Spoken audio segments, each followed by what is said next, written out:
بسم اللہ الرحمن الرحیم الحمد للہ والصلاة والسلام علی رسول اللہ وعلی آلہ واصحابہ اجمعین اما بعد۔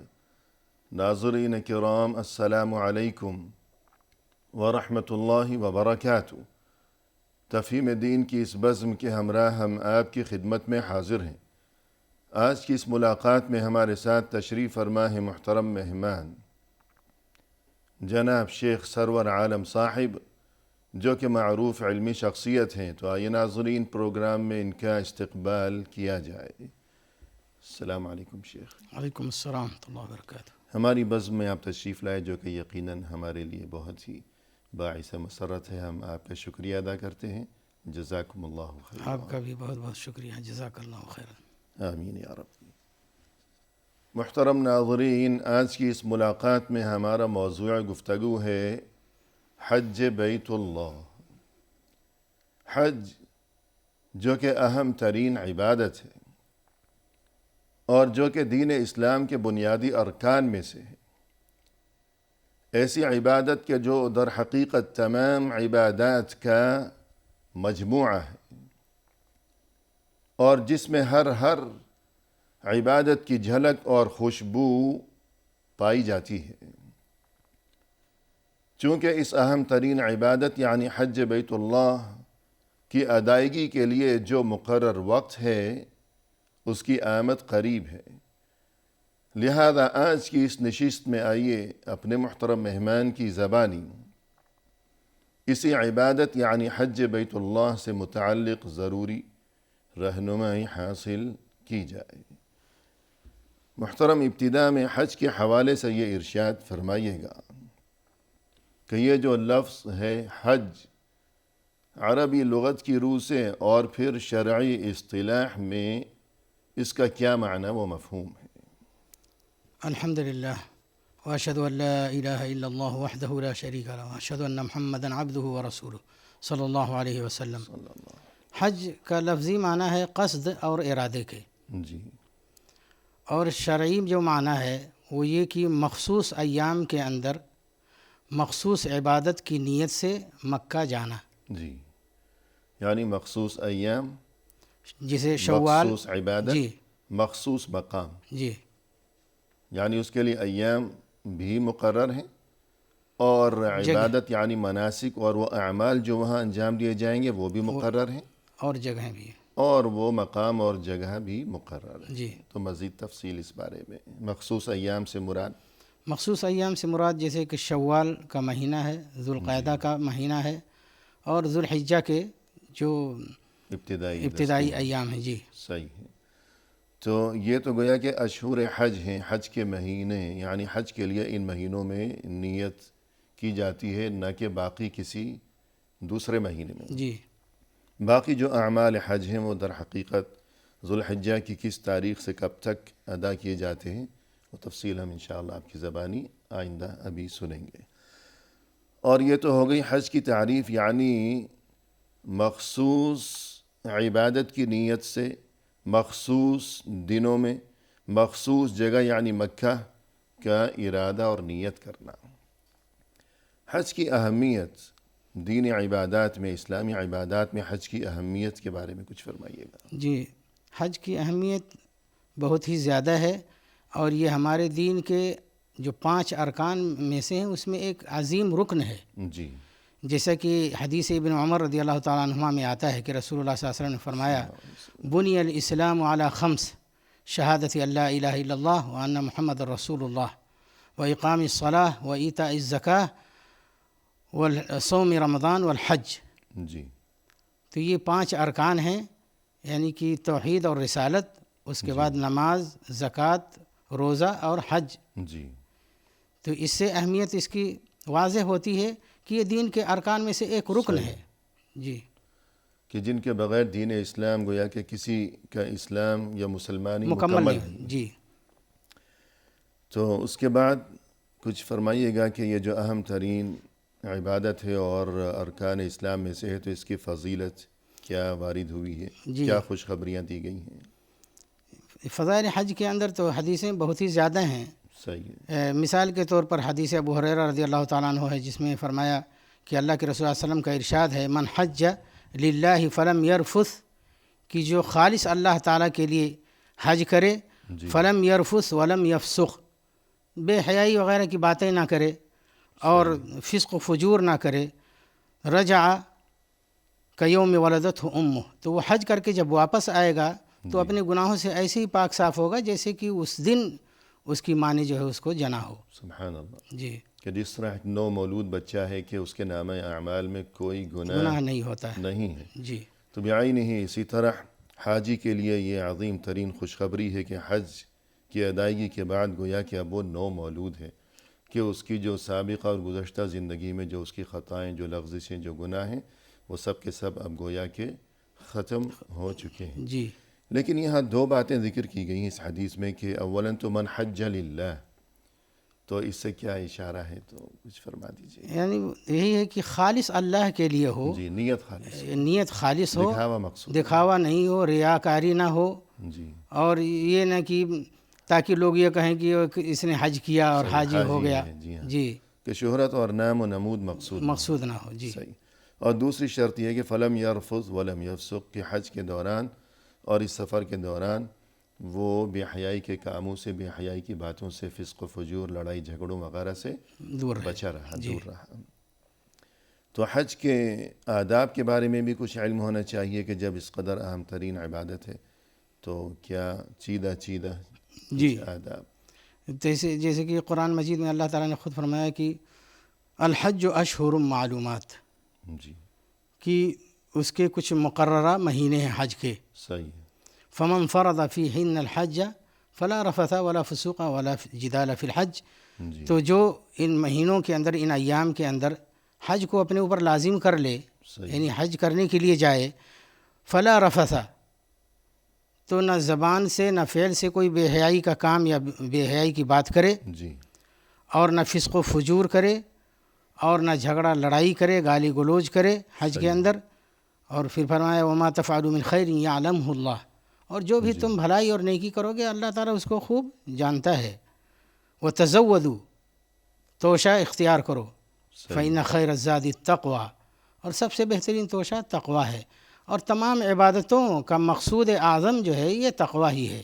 صحیح، توشہ اختیار کرو یعنی زاد راہ۔ جی، جب کوئی کسی سفر پر روانہ ہوتا ہے تو اپنے ساتھ کچھ سامان زاد سفر یا جی، زاد راہ لے لیا کرتا ہے، تو حج کے سفر کے دوران بھی زاد راہ ہمراہ ہونا چاہیے، جی، جی، بالکل۔ تاکہ انسان کو وہاں حج کے دوران کسی کے سامنے دستے سوال دراز کرنے کی نوبت نہ آئے، لیکن ساتھ ہی یہ اشارہ بھی فرما دیا گیا اس موقع پر خود اللہ عز و جل کی جانب سے کہ جو کچھ سامان زاد راہ تم ساتھ لینا چاہو لے لو، لیکن سب سے اہم جو زاد راہ ہے اسے ساتھ لینا نہ بھولو، جی، اور وہ ہے تقوی، خوف خدا، پرہیز۔ اس میں یہ بھی اشارہ ہے کہ دستے سوال دوسروں کے سامنے پھیلانا بھی یہ تقوی کے خلاف ہے، خلاف ہے، جی، اس لیے پہلے سے انتظام ہونا چاہیے صحیح ہے، تاکہ آدمی جو ہے دوسروں کے سامنے ہاتھ نہ پھیلائے، جی، یہ تقوی کے خلاف ہے۔ بالکل، بلکہ اگر محتاجی ہے اور یہ کہ فقر و فاقے ہوں تو ایسے انسان پر تو حج فرض ہی نہیں۔ فرض ہی نہیں۔ جی،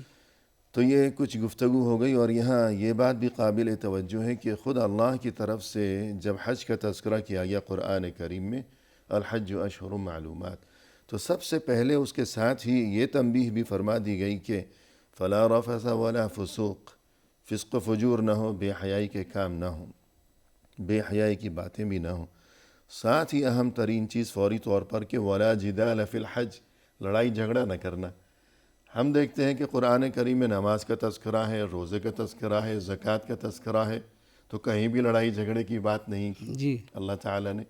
تو حج کا حکم دیتے ہی فوراً ہی اللہ نے لڑائی جھگڑے کی بات اللہ کی طرف سے کیوں ہو گئی؟ تو اس کی کیا وجہ ہو سکتی ہے؟ اس کی وجہ یہ ہے کہ وہاں پر جھگڑا لڑائی کے مواقع بہت ہی زیادہ ہوتے ہیں، دنگے کا امکان، دنگے کا امکان ہے، کیونکہ وہ عبادت بھی کچھ کافی جو ہے وقت چاہتا ہے۔ صحیح ہے، ایک تو یہ ہے، دوسرا یہ بھی کہ ساری دنیا کے لوگ وہاں پر جمع ہوتے ہیں، سبھی پریشان بھی ہیں، سبھی پریشانی کی حالت میں، اور سب کا مزاج مختلف ہوتا ہے، جی، اور جس کا مزاج درست ہوگا شاید اس کا بھی اس بگڑا کا ہوا بھی ہو، بگڑ جائے۔ کہ سفر ہے، بے آرامی ہے، وطن سے دوری ہے، گھر سے بے گھر ہیں، وقت پہ نہ کھانا ہے، نہ وقت پہ پینا ہے، نہ وقت پہ سونا ہے، نہ وقت پہ جاگنا ہے۔ صحیح ہے، تو وہ جھگڑا لڑائی کے مواقع بھی ہیں، اور اس کے احوال بھی جو ہیں گھیرے ہوئے ہیں وہ بھی جو ہے ماحول بھی بنا ماحول بنا ہوا ہے. جی شیطان بھی ساتھ لگا ہوا ہے. صحیح. تو ایسا نہ ہو کہ انسان نے یہ اتنا روپیہ پیسہ زندگی بھر کی پونجی، بعض اوقات انسان بہت سے لوگ زندگی بھر پیسہ جمع کرتے ہیں جی جی حج کے لیے، تو یہ اتنا پیسہ لگا کر وہاں گئے، سفر کی مشقتیں، وطن سے دوری، بچوں سے دوری، لیکن ایسا نہ ہو کہ شیطان جو تاک میں لگا ہوا ہے، موقع کی تلاش میں لگا ہوا ہے اس عبادت کو برباد کرنے کے لیے، تو ٹھیک ہے کوئی بے حیائی کا کام نہیں کیا اور عبادت میں بھی کوئی کمی کوتاہی نہیں ہونے دی، سب کچھ ٹھیک ہے، لیکن ایسا نہ ہو کہ انسان کسی بات پر بھڑک اٹھا، بگڑ گیا، آگ بگولا ہو گیا، مشتعل ہو گیا، کسی کی کوہنی لگے گی، کسی کا گھٹنا لگے گا، ٹھوکر لگے گی، یہ سب کچھ تو ہوگا وہاں. جی. تو اس لیے خاص طور پر پہلے ہی خود اللہ کی طرف سے یہ تنبیہ کر دی گئی کہ دیکھو جو کوئی وہاں جا رہا ہے تو ابھی سے یہ بات سن لو کہ وہاں لڑائی جھگڑے سے باز رہنا، کہ اس چیز کا وہاں اندیشہ بہت زیادہ ہے. اس کے بعد یہ فرمائیے گا کہ جب یہ اتنی اہم ترین اور افضل ترین عبادت ہے تو یہ کس پر فرض ہے؟ جی. تو جیسے کہ یہ عبادت بہت ہی عظیم عبادت ہے، تو اس میں یہ بھی انسان کو سمجھنا چاہیے کہ اس عبادت کو ادا کرنے میں انسان ہمیشہ اللہ رب العزت کی عظمت کا خیال رکھے، صحیح. اس کے جلال، اس کی کبریا کا خیال رہے، اور اس عبادت کو محبت، تعظیم اور اسی طرح سے خوف و رجا کے ساتھ جو ہے ادا کرے. جی سبحان اور یہ تقریباً 4 چیزیں جو ہیں ہر عبادت میں ضروری ہیں. جی.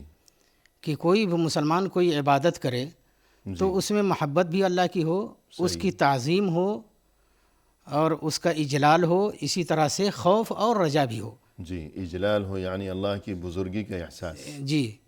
اور اپنی بندگی اور کمزوری. جی. خوف بھی ہو کہ شاید قبول ہو یا کہ نہ ہو، امید بھی ہو اللہ تعالیٰ کی رحمت کی اور اس کی قبولیت کی. جی خوشگمانی ہو. جی. تو یہ ساری چیزیں ہر عبادت میں ہونا چاہیے. اگر ان 4 چیزوں میں سے کوئی بھی چیز کم ہو گئی یا آدمی ایک چیز کو لے کر کے عبادت کرتا ہے تو اس کی وہ عبادت نہیں ہوگی جو ایک مومن موحد کی عبادت ہوتی ہے. صحیح ہے. سبحان اللہ. تو حج میں بھی یہی کیفیت ہونی چاہیے. جی بالکل. کہ خوف بھی ہو ہر وقت اور دعا بھی رہے کہ یا اللہ تو قبول فرما لے. جی. اب رہا یہ کہ حج کس پر واجب ہے. جی. تو حج کے وجوب کے لیے 4 شرطیں ہیں. صحیح ہے. جس میں سے سب سے پہلے یہ ہے کہ انسان جو ہے وہ مسلمان ہو. صحیح ہے. اسلام شرط ہے، کیونکہ تمام اسلامی عبادات تو مسلمانوں کے لیے. جی مسلمانوں کے لیے ہے. جی. جی. جیسے قرآن مجید میں سورۃ توبہ میں وما منعهم ان تقبل منهم نفقاتهم الا انهم كفروا بالله وبرسوله. صحیح ہے.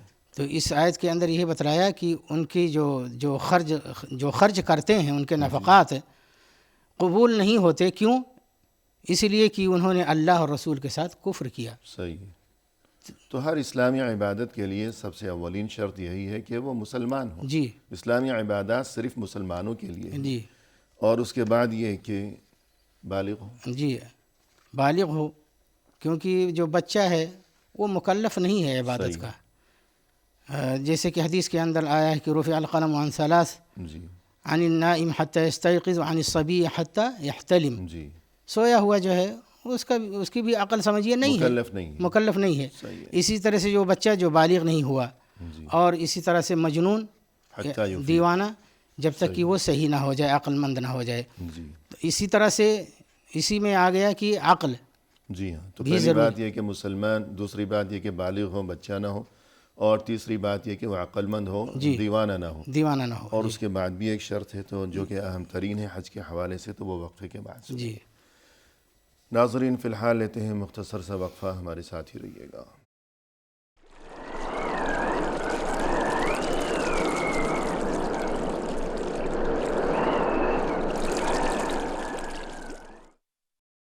ناظرین کرام، وقفے کے بعد ہم حاضر خدمت ہیں. آئیے سلسلے گفتگو کو آگے بڑھایا جائے محترم مہمان کی زبانی. شیخ، وقفے سے قبل حج کے بارے میں گفتگو جو کہ چل رہی ہے، تو گفتگو یہاں تک پہنچی تھی کہ آپ نے یہ ارشاد فرمایا کہ حج کی فرضیت کے لیے جو شرائط ہے کہ حج کس پر فرض ہے، تو ظاہر ہے کہ اسلامی عبادت ہے تو مسلمان پر ہی فرض ہے. اور اس کے بعد جس طرح کسی بھی اسلامی عبادت کے لیے جو شرائط ہوا کرتی ہیں کہ وہ بالغ ہو بچہ نہ ہو، عقل مند ہو دیوانہ نہ ہو۔ تو مزید کہ یہاں تک تو یہ شرائط تو ہر عبادت کے لیے ہیں، تو حج کے تعلق سے مزید جو شرائط ہیں کہ استطاعت بھی پائی جاتی ہو، جی، تو استطاعت سے کیا مراد ہے؟ اب استطاعت اور قدرت یہ اس کی دو قسمیں ہیں، جی ایک بدنی اور ایک مالی۔ صحیح ہے۔ بدنی استطاعت اور قدرت یہ ہے کہ آدمی سفر کرنے کے لائق ہو، جی ایسا نہ ہو کہ سفر ہی نہیں کر سکتا ہو۔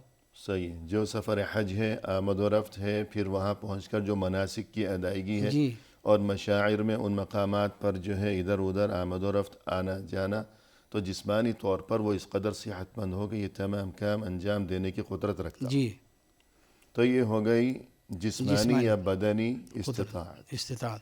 اور مالی استطاعت؟ مالی استطاعت یہ ہے کہ آدمی کے پاس اتنا خرچ ہو کہ وہ اپنے گھر سے جا کر کے حج کرے اور وہاں سے واپس بھی آ جائے۔ صحیح ہے۔ اور علماء یہ بھی کہتے ہیں کہ اگر اس کے زیر نگرانی کچھ لوگ ہیں گھر کے اندر کہ جن کا نفقہ اس کے اوپر واجب ہے، صحیح ہے، تو زیر ان کا خرچ کفالت۔ بھی ہونا چاہیے۔ صحیح ہے، اس کے اہل و عیال، جی بچے وغیرہ، کہ اس سفر میں جو وہ غیر موجود رہے گا، گھر سے غائب رہے گا، تو اس کی غیر موجودگی کے دوران جو اس کے اہل و عیال ہیں، افراد خانہ ہیں، یا ہر وہ شخص جس کا خرچہ اس کے ذمہ ہے شرعاً، تو ان کے لیے اس دوران اخراجات کا مناسب انتظام بھی موجود، بالکل۔ قرض لینے یا مانگنے کی نوبت نہ آئے۔ تو یہ ہو گئی مالی استطاعت۔ اگر مالی استطاعت ہے کہ اتنا روپیہ پیسہ ہے لیکن جسمانی استطاعت نہیں ہے، تو کیا کہا جائے گا؟ اگر کسی کو مطلب اس کی طرف سے حج کروانا چاہیے، جیسے حج بدل ہے، جی، تو کروا سکتا ہے۔ یعنی روپیہ پیسہ ہے، خوشحالی ہے، اخراجات موجود ہیں، پیسہ موجود ہے، لیکن وہ بیمار ہے، مالی استطاعت نہیں ہے، یہ کمزور ہے بہت، تو حج اس پر فرض ہے۔ لیکن یہ کہ چونکہ وہ خود نہیں جا سکتا، لہذا اپنی طرف سے وہ کسی اور کو اپنا نائب بنا کر بھیج دے، حج اپنے خرچے پر بھیجے گا، کہ جسے حج بدل کہا جاتا ہے۔ جی۔ عورت کے لیے بھی یہی شرائط ہیں یا کوئی مزید اضافی شرط بھی ہے؟ عورت کے حج میں جانے کے لیے، جی، حج کی فرضیت کے لیے، اس کی فرضیت کے لیے یہ ہے کہ محرم ہو اس کے ساتھ۔ صحیح، محرم کی موجود، جی کہ جسمانی استطاعت بھی ہے، مالی استطاعت بھی ہے، اور مزید یہ کہ کوئی محرم موجود ہو اس کے ہمراہ۔ محرم یعنی جس کے ساتھ نکاح ہمیشہ کے لیے حرام، جی حرمہ مؤبدہ۔ جی، یا تو کوئی محرم ہو یا شوہر ہو۔ صحیح ہے جی۔ جی تو یہ باتیں ہو گئیں اس حوالے سے کہ حج کس پر فرض ہے۔ تو ہم نے جان لیا کہ وہ مسلمان جو عقل مند ہو، بالغ ہو اور استطاعت رکھتا ہو، اور اگر عورت ہے تو محرم کا انتظام بھی موجود ہو یا شوہر کی معیت میں وہ حج بیت اللہ کا فریضہ ادا کرے گی۔ تو اب جب حج کا ارادہ کر لیا تو حاجی کو معلوم ہونا چاہیے کہ حج کی چند مختلف اقسام ہیں۔ جی، کیا ہیں وہ اقسام اور ان کے کیا نام ہیں اور ان کے کیا مسائل و احکام ہیں؟ جی، تو حج کی 3 قسمیں ہیں۔ جی ایک ہے حج تمتع، جی، اور دوسرا حج قران، صحیح تیسرا حج افراد۔ صحیح، یہ 3 قسمیں ہیں۔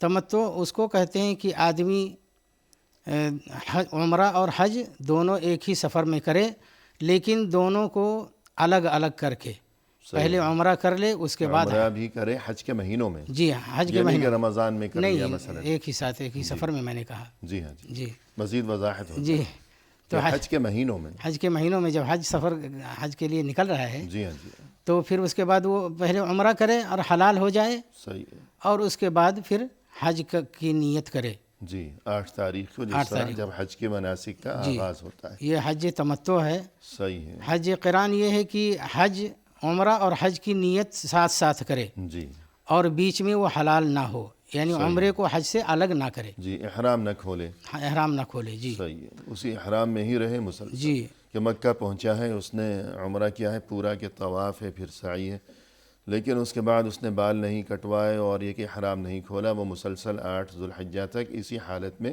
احرام میں ہی رہا۔ پھر جب 8 تاریخ آ گئی ذوالحجہ کی، حج کے مناسک کی ابتدا ہوئی، پھر اس نے پورا حج بھی کیا اسی احرام میں۔ تو یہ ہے حج قران۔ جی، اور حج قران کرنے والے حاجی کو قارن، جبکہ حج تمتع کرنے والے حاجی کو متمتع کہا جاتا ہے۔ صحیح۔ اور تیسری قسم؟ تیسری قسم ہے افراد، یعنی کہ حج صرف حج کی نیت کرے، جی اس کے ساتھ عمرہ وغیرہ نہ ہو۔ صحیح ہے، اب وہ اس نے حج کر لی تو جب تک پورے مناسک ختم نہیں کرے گا جب تک اسی احرام کے اندر ہوگا۔ صحیح ہے، یعنی ایک ہی نیت ہے اس کی، یعنی حج کرنا مقصود ہے اور حج کی نیت سے وہ گیا ہے اور اس نے صرف حج ہی کیا ہے تو اس کا نام ہے حج افراد، اور حج افراد کرنے والے حاجی کو مفرد کہا جاتا ہے۔ جی تو یہ تمتع جو ہے، تمتع کے لفظی معنی ہے فائدہ اٹھا لینا، تو گویا حج تمتع جس نے کیا ہے جو کہ متمتع ہے اس نے فائدہ اٹھا لیا۔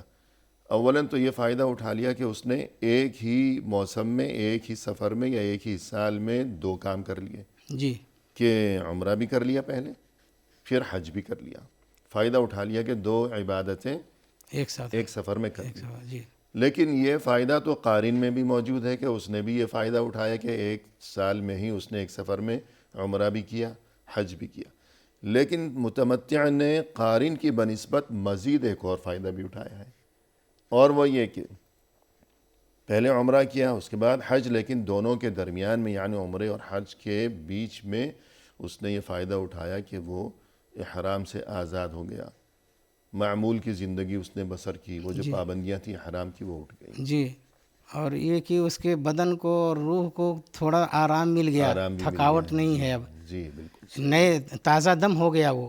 ٹھیک ہے جی ہاں۔ جی تو گویا کہ یہ کچھ فرق ہو گئے وضاحت کے لیے کہ متمتع اور قارن اور مفرد ان میں آپس میں کیا فرق ہے، مزید کچھ فرق بھی ہے؟ جی، ایک یہ فرق ہے کہ متمتع اور قارن جو ہے جی اس کے اوپر ہدیہ ہے، صحیح ہے، قربانی، جی، اور مفرد پر کوئی قربانی نہیں ہے۔ صحیح ہے۔ جی جو حج تمتع کر رہا ہے متمتع یا جو حج قران کر رہا ہے قارن، یہ دونوں قربانی کریں گے یوم النحر یعنی 10 ذوالحجہ کے دن، جو کہ دم شکر ہے اور جسے حدی بھی کہا جاتا ہے۔ جی جبکہ مفرد جو ہے حج افراد کرنے والا، اس کے ذمے اس دن کوئی قربانی نہیں ہے۔ یہاں شیخ ایک بات اور ذکر کر دینے کے لائق ہے، جی یہ کہ جو حج تمتع ہے وہی زیادہ افضل ہے۔ صحیح، جواز تو سب کا موجود ہے، جی بالکل، لیکن اپنے اپنے حالات اور سہولت کے مطابق، لیکن افضل ترین جو ہے حج تمتع ہے، خاص کر کے اس زمانے کے اندر، جی بالکل، کیونکہ قران جو ہے حج قران بہت لمبی پابندی ہے، پابندی بھی ہے، اور دوسرا یہ کہ جو قربانیاں وغیرہ لے کر کے اپنے ساتھ میں آئے جی بالکل، گھر یہ سے، بات بھی ہے کہ وہ اپنی قربانی ہمراہ لائے گا۔ جی، اسی لیے اللہ کے رسول صلی اللہ علیہ وسلم چونکہ قربانی لے کر کے آئے تھے تو آپ نے قران کیا، صحیح ہے، اور اس کے بعد وہ حدیث میں آیا بھی ہے کہ لو استقبلت من امری مستدبرت لما سقت الہدی ولجعلتها عمرہ۔ جی ہاں ٹھیک ہے، تو حج تمتع میں سہولت بھی ہے اور گویا کہ افضلیت بھی اسی کی معلوم جی ہوتی ہے۔ تو یہ گفتگو ہو گئی حج تمتع اور حج قران کرنے والوں پر قربانی ضروری ہے، جبکہ حج افراد کرنے والے کے لیے قربانی نہیں ہے۔ ایک تو یہ فرق ہو گیا۔ جی مزید سمجھنے کے لیے اور سہولت کے لیے ایک فرق یہ بھی آسان سی بات کہ حج تمتع اور قران کرنے والے دو کام کریں گے، دو عبادتیں یعنی عمرہ بھی حج بھی، جبکہ حج افراد کرنے والا صرف ایک کام کرے گا، ایک عبادت انجام دے گا یعنی صرف حج۔ تو یہ بات ہو گئی کچھ حج کی اقسام کے بارے میں، یعنی تمتع، قران اور افراد۔ اس کے بعد مختصر ہم آپ سے چاہیں گے کہ ارکان و واجبات کے رکن اور واجب یہ کیا چیز ہے اور دونوں میں کیا فرق ہے، رکن اگر چھوٹ گیا تو کیا اثر مرتب ہوگا، واجب چھوٹ گیا تو کیا اثر مرتب ہوگا، اس بارے میں جی، فرمائیے۔ رکن کو چھوڑ جانے سے تو حج فاسد ہو جاتا ہے، صحیح ہے، اور جو واجب اگر چھوٹ گیا ہے تو اس کا جو ہے اس کے جبر کے لیے دم دینا پڑے گا، جی یعنی فدیہ نقصان کی تلافی کے لیے۔ تلافی کے لیے۔ جی صحیح ہے، تو حج کے دوران مناسک حج میں سے کچھ کام ایسے ہیں جو کہ ارکان حج کہلاتے ہیں، کہ ان میں سے اگر کوئی رکن کوئی کام چھوٹ گیا تو حج نہیں تو ہوگا۔ گویا حج ہی اس کا چھوٹ گیا، جی اور اگر واجبات میں سے کوئی واجب چھوٹ گیا تو نقصان کی تلافی کی جائے گی دم کے ذریعے کہ ایک جانور وہاں جی حدود حرم میں قربان کیا جائے گا۔ جی ٹھیک ہے، اور اس کا جو گوشت ہے وہ وہیں حرم کے فقراء میں ہی تقسیم کیا جائے گا۔ اب ارکان کیا ہیں اور واجبات کیا ہیں، مختصر سا اشارہ جی، اگر آپ فرما دیں۔ ارکان حج 4 ہیں۔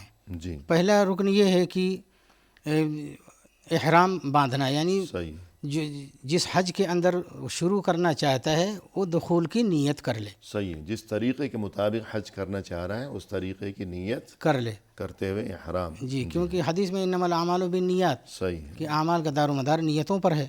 جی، دوسرا رکن ہے عرفہ میں وقوف کرنا، وقوف عرفہ جو کہ رکن اعظم ہے، سب سے اہم ترین جس رکن. کے بارے میں اللہ کے رسول نے فرمایا الحج عرفہ، صحیح ہے کہ اصل چیز یہی ہے. یہی ہے. ٹھیک ہے. تیسرا رکن ہے اور یہ 9 ذی الحجہ کو ہے. جی 9 ذی الحجہ کو. صحیح ہے. تیسرا رکن ہے طواف الافاضہ، جس کو طواف الزیارہ بھی کہتے ہیں. جی، طواف الافاضہ بھی کہتے ہیں، طواف زیارت بھی کہتے ہیں، طواف حج بھی کہتے ہیں. حج بھی کہتے ہیں. جی یہ 10 تاریخ کو ہے. جی. 10 ذی الحجہ کو. جی. اور چوتھا چوتھا رکن ہے سعی کرنا. جی. تو کیونکہ یہ 4 کام ایسے ہیں جو کہ ارکان حج میں سے ہیں کہ ان میں سے کوئی کام اگر رہ گیا، چھوٹ گیا تو گویا کہ حج ہی اس کا نہیں چھوٹ گیا. جی. اور واجبات کیا ہیں؟ واجبات 7 ہیں. جی. پہلا واجب یہ ہے کہ جو معتبر میقات ہے وہاں سے احرام باندھنا. صحیح ہے.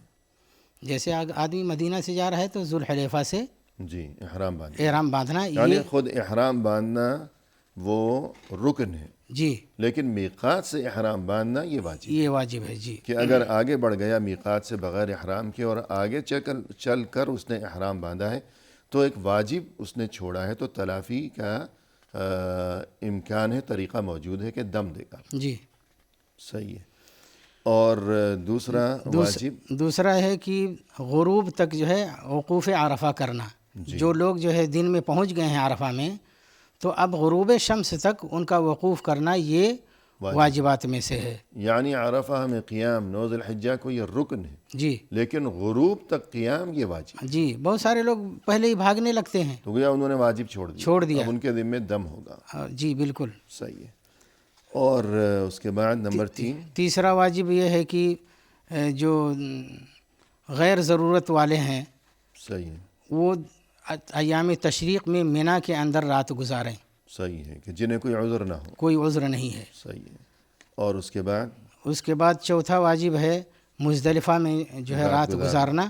جی ہاں، 9 اور 10 ذی الحجہ کی درمیانی رات جی مزدلفہ میں گزارنا. جی. یعنی یہ سلسلے وار کام چل رہا ہے کہ 9 ذی الحجہ کو عرفات میں تھے، پھر 9 اور 10 کی درمیانی رات مزدلفہ میں گزار رہے ہیں، یہاں پر اور اس کے بعد 3 راتیں جو ہیں بعد کی وہ مینا میں گزار رہے ہیں. جی. یہ سب واجبات میں سے. جی واجبات میں سے ہیں. یہاں پر ایک بات اور بھی دھیان رکھنے کے لیے تنبیہ کر دیتا ہوں جی. کہ جو مبیت مزدلفہ یعنی مزدلفہ میں جو رات گزارنا ہے یہ کئی ایک علماء کے نزدیک رکن ہے. صحیح ہے. تو جب یہ چیز جو ہے رکن اور واجب کے درمیان متردد ہو گئی تو اہمیت بڑھ اس کی اہمیت اور زیادہ بڑھ گئی، اس لیے مبیت مزدلفہ کو چھوڑنا نہیں چاہیے. جی بے شک. اور اس کے بعد پانچواں واجب ہے کہ جو رمی کرے گا، شیطان کو کنکر جو پتھر مارے گا، جی کنکریاں مارے گا، تو وہ ترتیب کے ساتھ ہو.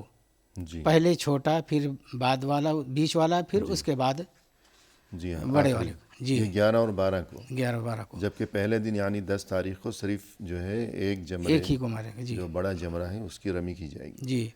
اور نمبر 6 چھٹا واجب ہے کہ حلق یا تقصیر یعنی بالوں کا چھوٹا کرنا یا مڈوانا، یا منڈانا یا کتروانا. جی کتروانا. عورتوں کے لیے صرف کتروانا. جی. صحیح ہے.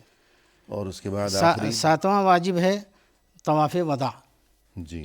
یعنی کہ جب مکمل ہو گئے اعمال حج کے تو اس کے بعد وداعی طواف کرے. جی. اور بیت اللہ شریف کا کہ جب سفر حج سے واپسی کا موقع ہو تو آخری وقت میں الوداعی طواف کیا جائے. یہ بھی واجبات حج میں سے ہے، ضروری ہے. تو فی الحال وقفہ لیتے ہیں. محترم ناظرین، فی الحال لیتے ہیں مختصر سا وقفہ، ہمارے ساتھ ہی رہیے گا.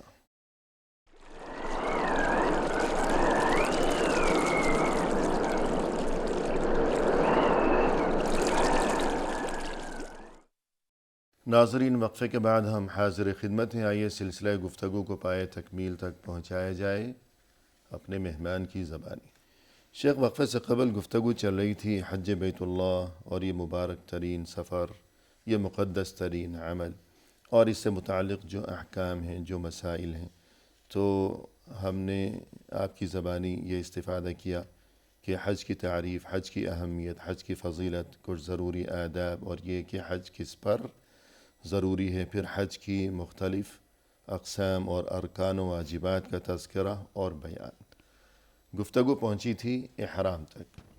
حالت احرام میں محرم کے لیے وہ حاجی ہو یا وہ معتمر ہو، حج کر رہا ہو یا عمرہ، حالت احرام میں آنے کے بعد اس کے لیے کچھ پابندیاں، کچھ کام اس کے لیے اب ممنوع ہو گئے، جو کہ عام زندگی میں احرام سے قبل اس کے لیے جائز تھے۔ تو اس بارے میں کچھ فرمائیے گا۔ جی، تو احرام کے درمیان جو چیزیں ممنوع ہیں جی وہ کچھ اس طرح سے ہیں۔ صحیح۔ پہلی چیز یہ کہ آدمی سر کے بال کو موڑ دے۔ جی، بال موڑنا۔ جی، بال موڑنا، صحیح ہے۔ کیونکہ اللہ تعالیٰ نے فرمایا وَلَا تَعْلِقُوا رُؤُوسَكُمْ حَتَّى يَبْلُغَ الْهَدْيُ مَحِلَّهُ۔ جی تو اس آیت کے اندر سر کے بالوں کو موڑنا جو ہے اس سے منع کیا گیا ہے۔ جی اور علماء کرام نے یعنی سر کے بال مڑوانے ہی میں اور جسم کے جو بال ہیں ان کو بھی اسی پر قیاس کیا ہے۔ یعنی جسم کے تمام مقامات کے بال گویا وہ اسی حکم میں شامل اسی حکم میں شامل ہیں۔ اسی طرح سے مونچھ ہو یا کہیں کا بھی جو بھی بال۔ جی، اسی طرح سے جو ہے ناخن وغیرہ کا کترنا اور کاٹنا بھی صحیح ہے۔ اس کے اندر شامل ہے۔ دوسری چیز ہے کہ خوشبو استعمال کرنا۔ جی اب آدمی جب داخل ہو گیا حج اور عمرے کے اندر جی نیت کر کے احرام میں ہو گیا تو اس کے بعد خوشبو لگانا اس کے لیے منع ہے۔ صحیح ہے۔ احرام کی ابتدا میں یعنی داخل جی، ہوتے داخل ہو وقت رہا تو ہے لگا سکتا ہے، جی، اس وقت جسم کر پر بھی اور احرام کے لباس پر بھی، لیکن نیت جب کر لی تو اس کے بعد نہیں، اگر پہلے سے جو خوشبو لگائی ہے اس کا اثر موجود باقی ہو تو کوئی حرج نہیں۔ جی صحیح ہے۔ جی، اور اس کے بعد جو ہے یعنی سر ڈھانپنا۔ سر ڈھانپنا، جی، اور یہ کہ سلے ہوئے کپڑے پہننا۔ جی، سر ڈھانپنا یہ مردوں کے لیے ہے، یہ شرط، جی جی، اور سلے ہوئے کپڑے پہننا یہ بھی مردوں کے لیے۔ صحیح ہے۔ جی جی، عورت تو سلے ہوئے کپڑے ہی پہنے گی۔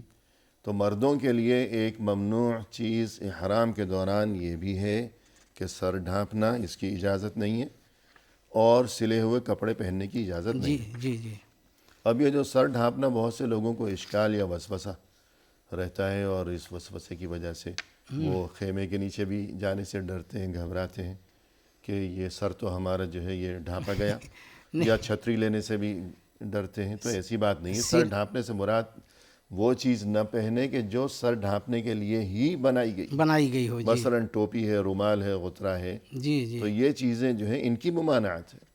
اسی لیکن طرح اگر سر پہ کوئی سامان رکھ لیا، گٹھڑی اٹھا لی، سوٹ کیس اٹھا لیا، تو اس میں کوئی حرج نہیں ہے۔ جی، وہ تو اس کے لیے نہیں بنایا گیا ہے۔ لیکن بہت سے لوگ جو ہیں ایسے مسائل بھی پوچھتے ہیں۔ اسی طرح سے جو سلے ہوئے کپڑے کے بارے میں بھی بعض لوگوں کو غلط فہمی ہوتی ہے۔ صحیح ہے۔ تو بہت سے لوگ وہ جو بیلٹ ہوتی ہے کہتے ہیں کہ اس میں بھی سلائی ہے، جی، تو اور بہت سے لوگ کہتے ہیں کہ ہماری چپل میں بھی ٹانکے لگے ہوئے ہیں۔ سلے ہوئے کپڑے سے مراد وہ ہے جو اس انسان کے جسم کی حیت کے مطابق جو ہے جو کپڑا سلا ہوا ہو۔ جی ہاں، لباس کے طور پر جس کو باقاعدہ تیار کیا گیا ہو سی کر، تو وہ پہننا مرد کو جائز نہیں ہے، حالت حرام ہے۔ تو باقی یہ اس قدر وسوسوں کی باتیں کہ بیلٹ میں بھی سلائی ہے اور چپل میں بھی ٹانکے لگے ہوئے ہیں، تو یا یہ کہ والیٹ رکھا ہوا ہے جیب میں بٹوا تو اس میں بھی کوئی ٹانکے ہیں، سلائی ہیں، تو یہ سب بیکار، یہ سب تکلفات ہیں جس سے آدمی خود ہی جو ہے پریشانی میں مبتلا ہو جاتا ہے۔ جی، تو یہ گویا خلاصہ یہ ہو گیا کہ جو ممنوعات احرام ہیں وہ بالوں کا موڑنا یا کترنا، ناخن کترنا، کاٹنا، اور مردوں کے لیے یہ کہ سر ڈھانپنا اور سلا و لباس پہننا، پھر اس کے بعد یہ کہ مرد ہو یا عورت ہو لباس میں یا بدن میں خوشبو لگانا، شکار کھیلنا، وہاں عقد نکاح یعنی کوئی شادی نکاح وغیرہ کرنا نہیں کر سکتا۔ اور یہ کہ جو ازدواجی تعلقات ہیں میاں بیوی کے، تو ان سب چیزوں کی ممانعت ہے حالت حرام میں۔ تو اگر ان میں سے ممنوعات احرام میں سے کسی کا ارتکاب کر لیا، کوئی کام کر لیا حاجی نے یا معتمر نے، تو اب کیا کہا جائے گا؟ اس کے دن میں فدیہ ہوگا، کیا فدیہ ہوگا؟ انہی ممنوعات میں سے ایک وہ بھی ہے کہ عورتوں کا نقاب برقع پہننا، صحیح ہے، دستانہ پہننا، ٹھیک ہے، اس کی اجازت نہیں ہے اس کی اجازت حالت حرام میں۔ جی، جی ہاں، اگر مرد اجنبی مرد قریب سے گزر رہے ہوں، فتنے کا امکان ہو، تو وہ کچھ گھونگھٹ وغیرہ یا کوئی ترکیب جی وہ نقاب اور برقع نہیں ہے. جی نقاب اور برقع کا مطلب یہ ہے کہ جو چہرے کے اوپر سل کر کے اسی کے مطابق بدھا ہوا ہو. صحیح ہے، تو یہ نہیں ہونا چاہیے. ہاں یہ نہیں ہونا چاہیے. باقی اور دوپٹہ ہے، چادر ہے، وہ اور اجنبی عورتوں کو مردوں کو دیکھ کر کے اگر لٹکا لیتی ہے صحیح ہے. تو اس کا ثبوت تو صحابہ کرام سے موجود ہے. نبی صلی اللہ علیہ وسلم کی زندگی میں آپ کے ازواج مطہرات جو ہے ایسے کیا کرتی تھیں. تو ممنوعات احرام کے فدیے کے بارے میں آپ کیا فرمائیں گے؟ جی تو اس کے لیے اب جو یہ محظورات ہیں ممنوعات، جی ان کی کئی قسمیں ہیں. صحیح ہے.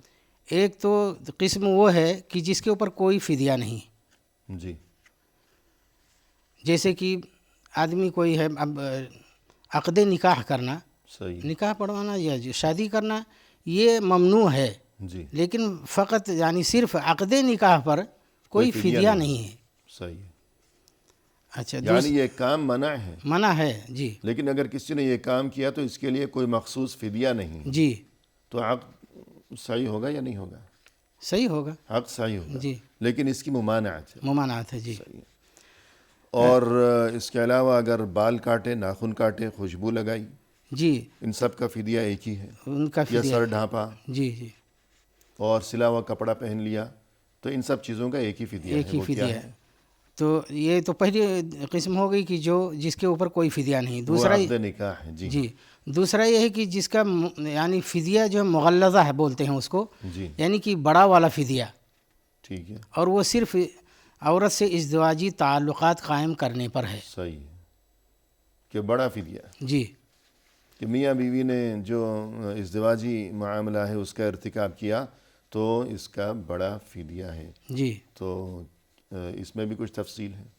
جی اس کے میں تفصیل ہے. جی اس میں یہ ہے کہ پہلی بات تو یہ ہے کہ حج جو ہے اس کا خراب ہو جائے گا. جی لیکن اگر یہ میاں بیوی کا تعلق تحلل اول جی اس یا میں تفصیل یوم آ رہی ہے. عرفہ سے پہلے ہو جی جی تو کچھ اور حکم ہے، اس کے بعد ہو بعد تو کچھ اور حکم ہے. جی تو یہ بھی بیان تو فرمائیں. اس کی تفصیل میں یہ کہا گیا ہے جی کہ اگر یعنی کہ وقوف عرفہ سے پہلے جی اگر جمع کر لیا ہے، مباشرت اور ازدواجی تعلق قائم کر لیا ہے، تو تمام لوگوں کے نزدیک، ائمہ اربعہ کے نزدیک اس کا حج فاسد ہو جائے گا. جی اچھا لیکن اگر عرفہ کے بعد اور تحلل اول سے پہلے کر لیا ہے جی تو 3 ائمہ کے نزدیک یعنی امام مالک، شافعی، احمد بن حنبل رحمہ اللہ کے نزدیک جی فاسد ہو جائے گا، لیکن امام ابو حنیفہ رحمۃ اللہ علیہ کے نزدیک حج اس کا فاسد نہیں ہے.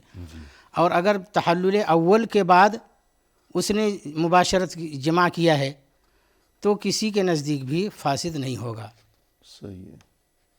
اور یعنی تحلل اول اور تحلل ثانی کے درمیان میں جی تحلل اول کے بعد تحلل ثانی سے پہلے صحیح ہے. تو کسی کے نزدیک بھی وہ حج فاسد نہیں ہوگا. لیکن جو فدیہ ہے اس میں کچھ فرق ہے. جی فدیہ ہے جو اس کے اندر فرق ہے. جی تحلل اول سے یعنی مختصر یوں بیان کیا جا سکتا ہے کہ تحلل اول سے مراد یہ ہے کہ یوم النحر یعنی 10 ذی الحجہ کو جو کام کیے جاتے ہیں 3 کام، ان میں سے ان 3 کاموں میں سے جب اس نے 2 کام کر لیے، 3 کام یہ ہیں کہ پہلا کام ہے رمی اور دوسرا کام ہے سر منڈانا یا کتروانا. اور اس لیے کہ قربانی تو کسی پہ ہے کسی پہ نہیں ہے. جی تو اس لیے ہم اس کی بات نہیں کر رہے. پہلا کام ہے رمی اور دوسرا کام ہے حلق یا تقصیر یعنی سر منڈانا یا کتروانا. تیسرا کام ہے طواف زیارت، طواف اور سعی. جی ہاں. جی اور جس کے ذمہ سعی ہو، جی جو پہلے کر چکا تو الگ بات ہے. جی تو ان 3 کاموں میں سے اگر انسان نے جب 2 کام کر لیے 10 ذی الحجہ کو تو یہ تحلل اول ہو گیا. تو اس سے پہلے جس کسی نے میاں بیوی نے عمل زوجیت کیا تو ان کا یہ حکم ہوگا کہ حج باطل ہے، اگلے سال لوٹائیں گے. جی اور دوسری بات یہ کہ ان کے ذمے دم ہوگا اور دم ہوگا بدنہ، یعنی یا تو اونٹ یا گائے، بکری سے کام نہیں چلے گا. جی اور اگر یہ تحلل اول اور ثانی کے درمیان میں ہوا، ٹھیک ہے، جی یعنی 2 کام کیے ہیں اس دن کے، تیسرا ابھی باقی ہے، تو حکم یہ ہوگا کہ ایک بکری اس کے ذمے ہوگی دم، جی حج اس کا ہو گیا اور ایک بکری جو ہے وہ بطور دم قربان کرے گا. جی یہ خلاصہ ہے، جی. درست ہے. اور یہ بھی ہے ایک دوسری چیز یہ کہ حج تو فاسد ہو جائے گا، جی، لیکن اس کو حج پورا کرنا مکمل ہے، کرنا ہوگا. اور اگلے سال اگر اس کو استطاعت ہے یا اور بعد میں تو دوبارہ پھر حج کرے گا. صحیح ہے. جی ہاں، یہ بھی ضروری ہے. ٹھیک ہے. جی ہاں. اچھا ایک چیز یہ بھی ہے شیخ جی کہ جیسے آپ نے بتلایا کہ جو 10ویں تاریخ کو 3 کام ہے اس میں سے 2 کر لینے سے تحلل اول ہو جاتا ہے. صحیح ہے. بعض علماء کے نزدیک رمی کے بعد ہی تحلل اول ہو جاتا ہے، کیونکہ صحیح. اس کا ثبوت حدیث عائشہ رضی اللہ تعالیٰ عنہ میں ہے. جی درست ہے. الغرض یہ تفصیلات ہیں، باریکیاں جن کے لیے کتب فقہ کی جانب رجوع کیا جا سکتا ہے. جی. اور یہاں پر اہم بات یہ ہے کہ انسان جو حج کرنے کے لیے جائے تو اسے سارا احتیاط کرنا چاہیے، بالکل ان چیزوں کی اور طرف اسے جی توجہ نہیں اور دینی. ہمیشہ جو ہے سنتوں کو تلاش کر کے بقدر استطاعت صحیح ہے. اسی پر رہے تاکہ پریشانیوں میں مبتلا نہ ہو. جی ہاں. البتہ ایسی غلطیاں جو کہ عام طور پر وقوع پذیر ہوا کرتی ہیں، ان کا بیان اور ان کے احکام کا علم اور واقفیت زیادہ ضروری ہے. اور وہ یہ کہ مثلا بال کٹوانا یا کاٹ لیے، ناخن کاٹ لیا غلطی سے یا توڑ لیا، جی جی یہ سارے یا خوشبو لگا لی لگ گئی تو، یا سلا ہوا کپڑا پہن لیا، تو اس بارے میں کیا فدیہ ہے یہ جاننا زیادہ ضروری ہے. جی جی بالکل. تو اس بارے میں فرمائیے گا. ففدیۃ من صیام او صدقۃ او نسک. او نسک. 3 چیزیں ہیں، اختیار دیا گیا ہے. جی. ففدیۃ من صیام، پہلی بات تو یہ کہ روزہ رکھے. جی ہاں 3 روزے رکھے، جی. یا او صدقہ دے یعنی 6 مسکینوں کو کھانا کھلائے. یا نسک یعنی ایک بکری قربان کرے. اگر کسی نے ان ممنوعات احرام میں سے یہ یعنی خوشبو لگانا، سلے ہوئے کپڑے پہننا، سر ڈھانپنا، ناخن کاٹنا، بال کاٹنا، ان غلطیوں میں سے کوئی غلطی کی ہے تو اس کے لیے فدیہ یہ ہے کہ ان 3 کاموں میں سے اسے اختیار ہے کہ یا تو وہ 3 روزے رکھے، یا 6 مسکینوں کو وہیں حرم میں کھانا کھلائے، اور یا پھر ایک بکری قربان کرے وہیں حدود حرم میں. یہ کچھ تذکرہ ہو گیا ممنوعات احرام اور ان کا جو فدیہ ہے اس بارے میں. تو آج کی اس نشست میں ہم اسی پر اکتفا کرتے ہیں، اور آپ کا شکریہ ادا کرتے ہیں کہ آپ تشریف لائے اور آپ نے عمدہ انداز میں ہماری بھی اور ناظرین کی رہنمائی فرمائی. جزاکم اللہ خیرا. اسی کے ساتھ محترم ناظرین، اختتامی موقع پر تہہ دل سے ہم آپ کے بھی شکر گزار ہیں کہ آپ نے ہمارا یہ پروگرام دیکھا، اور چونکہ یہ موضوع فی الحال نامکمل ہے لہذا آپ سے ہمارا یہ وعدہ رہا کہ انشاءاللہ آئندہ ملاقات کے موقع پر یہی موضوع لیے ہوئے انہی محترم مہمان کی معیت میں ہم جلد حاضر خدمت ہوں گے. اس وقت تک کے لیے فی امان اللہ، وآخر دعوانا ان الحمد للہ رب العالمین.